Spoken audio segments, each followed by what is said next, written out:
Hi. നമ്മൾ discuss ചെയ്യുന്ന topic എന്ന് വെച്ചാൽ അമിഗ്ദല ഹൈജാക്ക് എന്ന് പറഞ്ഞൊരു ടോപ്പിക്കിനെ കുറിച്ചാണ്. അപ്പോൾ എന്താണ് അമിഗ്ദല ഹൈജാക്ക്? അമിഗ്ദല ഹൈജാക്ക് എന്ന് പറഞ്ഞാൽ ഈ അമിഗ്ദല എന്ന് പറഞ്ഞാൽ നമ്മുടെ ബ്രെയിനിലെ ഒരു പാർട്ട്, ആ പാർട്ടാണ് നമ്മുടെ ഇമോഷൻസിനെ റെഗുലേറ്റ് ചെയ്യുന്നതൊക്കെ ആയിട്ട് ബന്ധപ്പെട്ട ഒരു പാർട്ടാണ്. പ്രത്യേകിച്ച് നമ്മുടെ ഫിയർ ആൻഡ് അഗ്രഷൻ എന്ന് പറഞ്ഞാൽ ഇമോഷൻസിനെയൊക്കെ. അപ്പോൾ അതായത് ഒരു ഫൈറ്റ് ഓർ ഫ്ലൈറ്റ്, അതായത് ഒരു പ്രശ്നത്തിലൊരു ത്രെറ്റിൽ അകപ്പെട്ട് കഴിയുമ്പോൾ ഫൈറ്റ് ഓർ ഫ്ലൈറ്റ് റെസ്പോൺസ്, അതായത് ആ ഒരു പ്രശ്നത്തിൽ നിന്ന് പെട്ടെന്ന് പുറത്തു പോകാൻ വേണ്ടിയിട്ട് അല്ലെങ്കിൽ അതിനെ കീഴടക്കാൻ വേണ്ടിയിട്ടുള്ള ഒരു റെസ്പോൺസ്. അപ്പോൾ ഒന്നില്ലെങ്കിൽ അഗ്രഷൻ അല്ലെങ്കിൽ ഫിയർ. അതായത് ഫിയർ വന്നു കഴിഞ്ഞാൽ ആ വ്യക്തി ആ ഒരു പ്രശ്നത്തിൽ നിന്ന് ഓടി രക്ഷപ്പെടും, അല്ലെങ്കിൽ അഗ്രഷൻ കൊണ്ട് ആ ഒരു പ്രശ്നത്തെ കീഴടക്കും. അപ്പോൾ ഇതിന് വേണ്ടിയിട്ടുള്ള ഒരു ബ്രെയിൻ പാർട്ടാണ് അമിഗ്ദല എന്ന് പറഞ്ഞാൽ.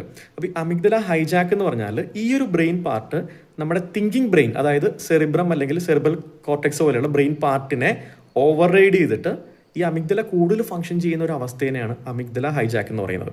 അപ്പോൾ ഈ ഒരു അവസ്ഥയിലായിരിക്കുന്ന ഒരു വ്യക്തി, ആ വ്യക്തി ഒരു സിറ്റുവേഷനിൽ കൂടുതലായിട്ട് അഗ്രസീവ് ആവാനും അതേപോലെ കൂടുതൽ ഭയം ആ വ്യക്തിയുടെ ഉള്ളിൽ ഉണ്ടാവാനുള്ള സാഹചര്യമുണ്ട്.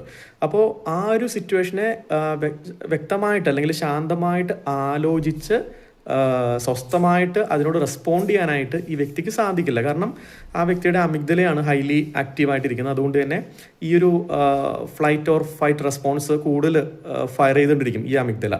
അപ്പോൾ വളരെയധികം അഗ്രസീവ് ആവാനോ അല്ലെങ്കിൽ ഫിയർ കൊണ്ട് വളരെയധികം സഫർ ചെയ്യാനാണ് ഈ വ്യക്തി ആ ഒരു സിറ്റുവേഷനിൽ ഗോ ത്രൂ ചെയ്യുന്നത്. അപ്പോൾ തീർച്ചയായിട്ടും ഇതിന് ഈ ഒരു അവസ്ഥയെ കൂടി കടന്നു പോകുമ്പോൾ തീർച്ചയായിട്ടും ആ വ്യക്തി ഹെൽപ്ലെസ് ആണ്. കാരണം ആ വ്യക്തിക്ക് ഒരു കാമായിട്ട് ചിന്തിക്കാനോ റെസ്പോണ്ട് ചെയ്യാനോ പറ്റാത്തൊരു സാഹചര്യത്തിലാണ്.